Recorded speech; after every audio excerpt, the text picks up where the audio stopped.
Okay, in this video, we're going to look at the different types of uncertainties, different ways of expressing how much we don't know about the number, or what the range of the unknown possible values are for the uncertainty in a measurement. So I'm going to list the three different types, but before we do that, let me just put a number out there. Let's just look at a measurement with its uncertainty, and then we'll use that as an example to see the three different types of uncertainties. So let's say that our measurement is 17.9 plus or minus 1.2. And we don't really need units for this because the units aren't going to affect the answer anyways. Let me get this to focus. There we go. Okay, so when we look at this, there is a quantity and then there's the uncertainty in the quantity. All right, so that's what we want to establish a letter for those. So I'm going to use the letter Q, but you can really honestly use almost any letter that you want. I mean, normally you would use the letter that corresponds to that property. So if this was a velocity, I might say that this was V, and then I have a symbol that I'm going to use for this one. And it's a little confusing. I mean, it is honestly a bit confusing because we use this delta sign in other ways. Especially in the United States, we really only generally think of this delta sign as the change in a property, but it's also used to represent the error in the measurement or the uncertainty in the measurement. But there's a special name for that type of uncertainty. So what I'm going to do is list the different kinds of uncertainties, and then I'm going to take this specific example and show you this would be the uncertainty in this type, or in this type, or in this type. So I'm going to write the three going across the top right here. The first type is called absolute. Second type is called fractional. And the third type is called percent. Okay, and they're all related to each other. So I can go back and forth from percent to fractional, or from fractional to absolute. Okay, so the absolute uncertainty is delta Q is equal to 1.2. Okay, that is the uncertainty. So the absolute uncertainty is expressed by using the delta symbol, and then you would put the number in there. And I actually am going to put units with these, because one thing important to understand is that this guy does have units.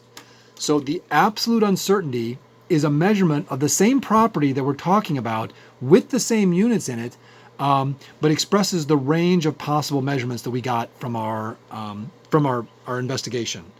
Okay, this then would be used to go on to the fractional. And I hope the fractional, it should make sense. I mean, it's obviously a fraction, and all fractions are sort of a way of comparing things. So what we're going to compare with the fractional uncertainty is the absolute uncertainty itself compared to the measurement.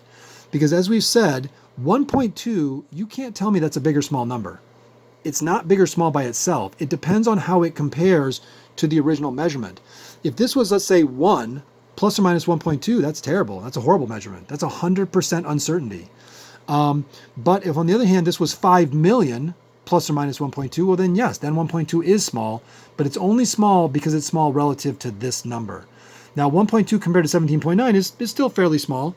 So the fractional uncertainty would be expressed as delta Q over Q, and you would leave it as a decimal. So in this case, that would be 1.2 divided by 17.9.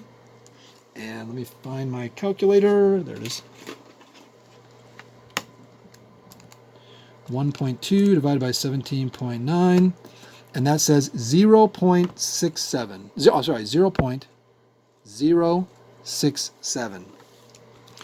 So I went from the absolute uncertainty to the fractional uncertainty. How big a part of 17.9 is 1.2? Okay, it's about 0.067, pretty small. But then to turn that into a percent, we would simply take 0.067 and multiply it by 100. So one thing that you really want to make sure is clear in your mind is that the fractional and the percent are the same thing. It's just a different way of expressing it. I don't even know why we have percents. They're kind of stupid and don't really make sense. You should just leave it as a fraction. You know, people would just get used to it if you just left it as a fraction. But people like to compare things out of 100 for some reason. So we'll multiply that guy by 100, and that would say 6.7%, not meters. Okay, this is a percent, not the original raw measurement that would have had units. As soon as I did this fractional uncertainty, I took meters and divided by meters, so this guy doesn't have any units. And then that gets multiplied by 100 to turn it into a percent.